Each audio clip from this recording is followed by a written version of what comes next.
Fortunately for the likelihood ratio test, the asymptotic properties do hold. That means, the asymptotic distribution of the test statistic is nice, it becomes actually the chi-square. But before that, let me also consider the other alternative here.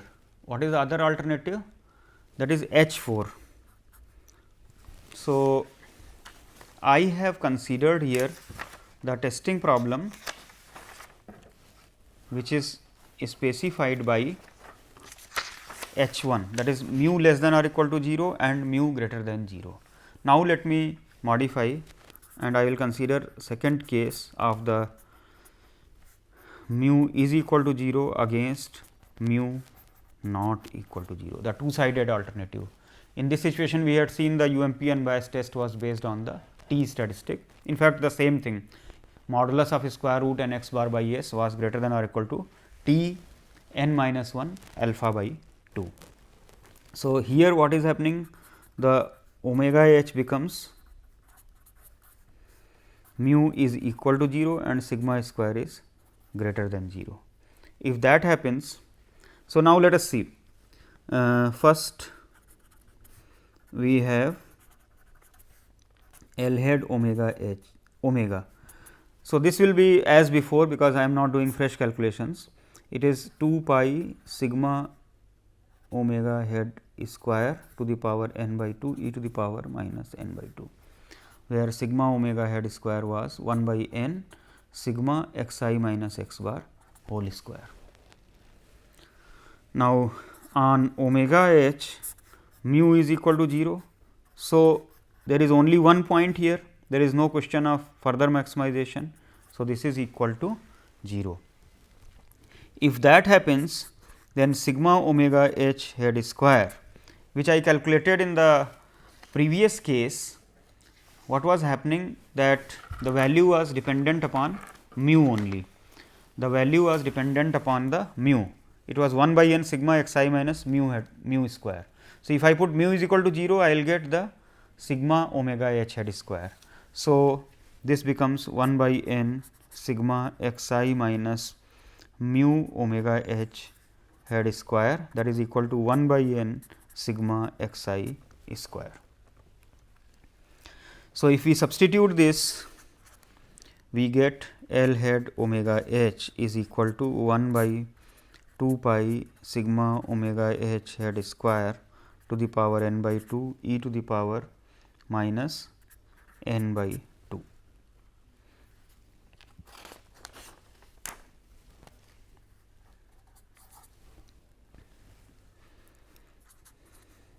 So, if I take the likelihood ratio test,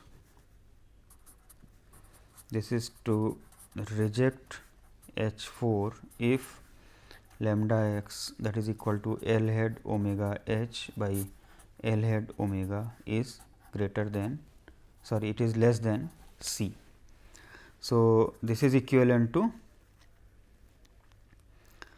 sigma omega head square by sigma omega h head square to the power n by 2 less than c, or sigma omega head square by sigma omega h head square less than say c 1, or if I substitute the values here, I get sigma x I minus x bar square by sigma x I square less than c 1, or if I take the reciprocal is greater than say c 2. And as before, this I can write as sigma x I minus x bar square plus n x bar square divided by sigma x I minus x bar square greater than c 2, or n x bar square divided by sigma x I minus x bar square divided by n minus 1 greater than some c 3, or square root n x bar divided by s modulus greater than say c 4. That is, I have taken the square roots.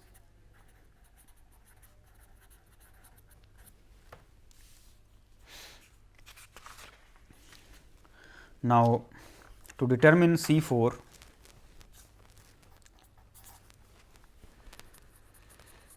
where C4 is given by probability of modulus root n x bar by s greater than C4 at mu equal to 0 is equal to alpha.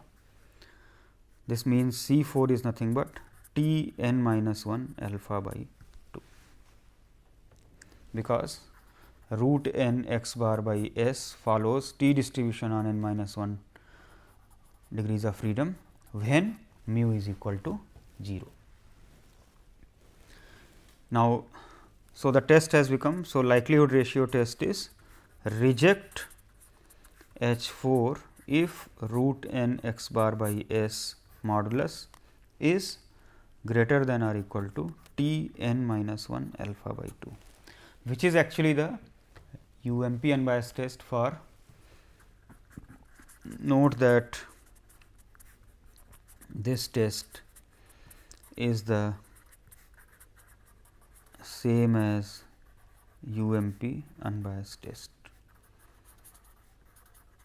So, which the point which I mentioned, that in many situations the likelihood ratio test leads to the same theory as in the UMP unbiased tests. Now, let us consider testing for the variance.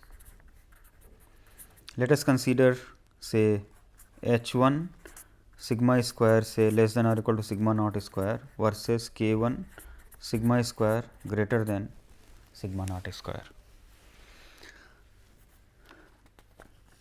What will be required is the behavior of the likelihood function that I wrote.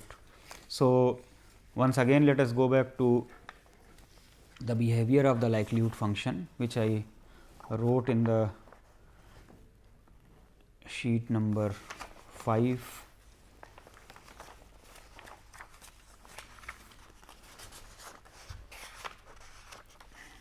Yeah, this was the behavior. We had written the derivative with respect to mu and derivative with respect to sigma square in the equations 1 and 2. So, here you see, if I am considering the omega h, in the omega h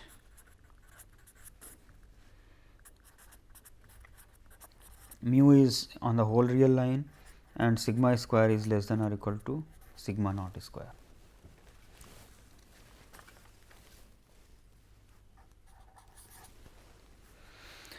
So, as before, if I consider L head omega, that does not change, 2 pi sigma omega head square to the power n by 2 e to the power minus n by 2, where this sigma omega head square was 1 by n sigma x I minus x bar square.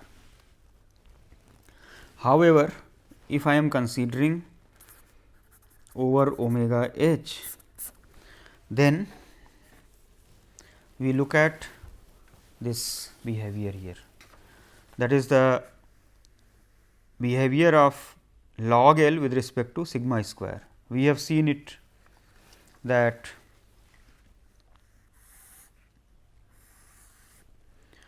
so this is 0, this point is 1 by n sigma x I minus x bar whole square. Okay.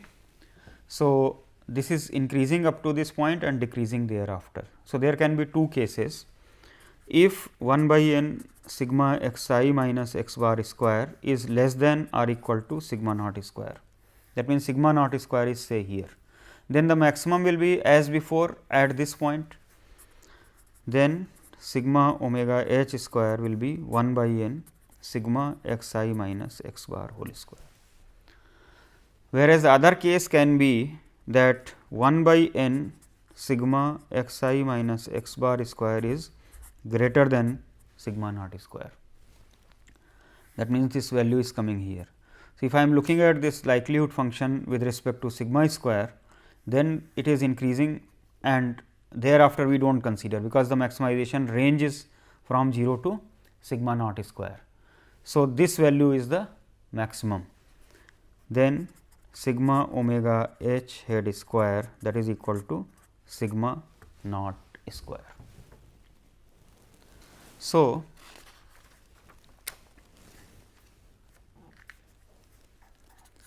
what we have got, that sigma omega h head square is actually minimum of sigma naught square and 1 by n sigma x I minus x bar square. That is minimum of sigma naught square and sigma omega head square.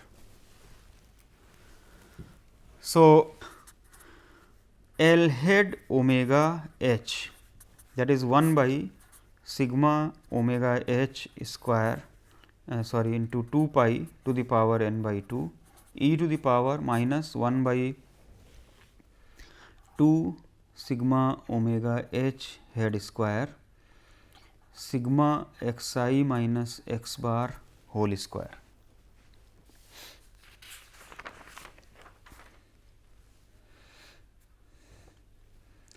That is equal to 1 by 2 pi sigma omega h head square to the power n by 2 e to the power minus sigma n sigma omega head square divided by twice sigma omega h head square.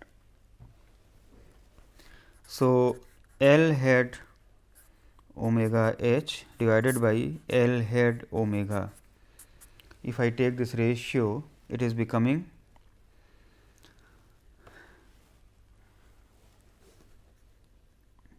sigma omega head square divided by sigma omega h head square to the power n by 2 e to the power n by 2 1 minus sigma omega head square divided by sigma omega h head square. Now, there will be two cases. If sigma omega head square is less than sigma naught square, then sigma omega h and sigma omega is equal. So, this will become 0, this will become 1. So, when sigma omega head square is less than or equal to sigma naught square, this lambda x, this ratio is 1. So, we always accept H 4, sorry, this is H 1, we always accept H 1, that is alpha is equal to 0.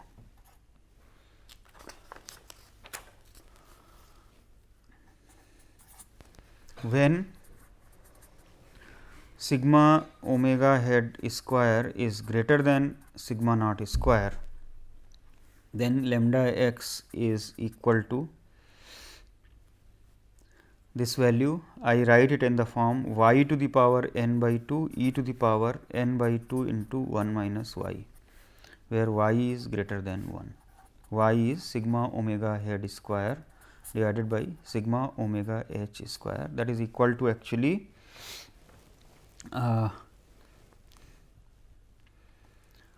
in this particular case, when sigma omega head square is greater than sigma naught square, in that case this value is turning out to be sigma omega head square divided by sigma naught square.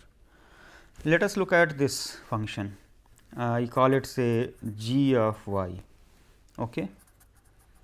Then what is g prime y? If I look at the derivative of this, the derivative of this is n by 2 y to the power n by 2 minus 1 e to the power n by 2 into 1 minus y minus n by 2 y to the power n by 2 e to the power n by 2 into 1 minus y, that is equal to n by 2 y to the power n by 2 minus 1 e to the power n by 2 into 1 minus y into 1 minus y. So, this is less than 0 because y is greater than 1. What I have taken this to be y, and I have considered the case when sigma naught square is greater than sigma naught square is less than sigma omega hat square. So, this quantity is greater than 1. So, this is always less than 0. So, what we are saying is that g y is decreasing in y. If it is decreasing in y, then the region g y less than c, this is equivalent to saying y is greater than c 2. Now, y is 1 by n sigma x I minus x bar whole square divided by sigma naught square greater than or equal to c, or sigma x I minus x bar whole square by sigma naught square greater than say c 3. I may say this is equal to c 3 here. Now, we should have supremum of probability sigma x I minus x bar square by sigma naught square greater than c 3. This is for sigma square less than or equal to sigma naught square. This should be equal to alpha. I want this probability to be equal to alpha. Now, let us look at this. This follows, this is probability of w greater than c 3, where w follows chi square distribution on n minus 1 degrees of freedom, when sigma naught square is true. So, if I write here sigma x I minus x bar square by sigma square greater than c 3 sigma naught square by sigma square, this probability is equal to this. Now, this is a chi square n minus 1 variable. Since I am considering the region sigma square less than or equal to sigma naught square, this value is greater than 1. So, if I increase sigma square, this value will increase, this value will decrease. Why? Right now, sigma square is less than sigma naught square. Okay? Sigma square is less than sigma naught square. So, if I increase sigma square, this value will decrease. If this value decreases, the probability of the whole region will increase. So, this is increasing in sigma square. So, this probability sigma x I minus x bar whole square by sigma naught square greater than c 3 is increasing in sigma square. So, it will attain a maximum value at sigma square is equal to sigma naught square for sigma square less than or equal to sigma naught square.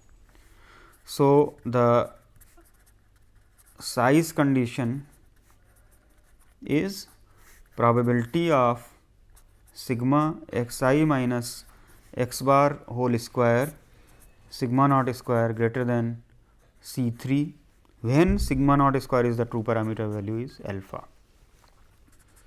But sigma x I minus x bar whole square by sigma naught square follows chi square distribution on n minus 1 degrees of freedom, when sigma square is equal to sigma naught square. So, c 3 is equal to chi square n minus 1 alpha, that is the upper 100 alpha percent point of chi square distribution on n minus 1 degree of freedom. So, likelihood ratio test is reject H 1 if sigma x I minus x bar whole square by sigma naught square is greater than chi square n minus 1 alpha. This is when sigma naught square is greater than is less than sigma omega hat, that is 1 by n sigma x I minus x bar whole square. And if it is greater, then always accept H 1, always accept H 1. As again you can see, this is similar to the UMP unbiased test, which we derived in the previous lecture. In the next lecture, I will continue derivation of the likelihood ratio test for various problems related to normal populations and also some other discrete and continuous distributions.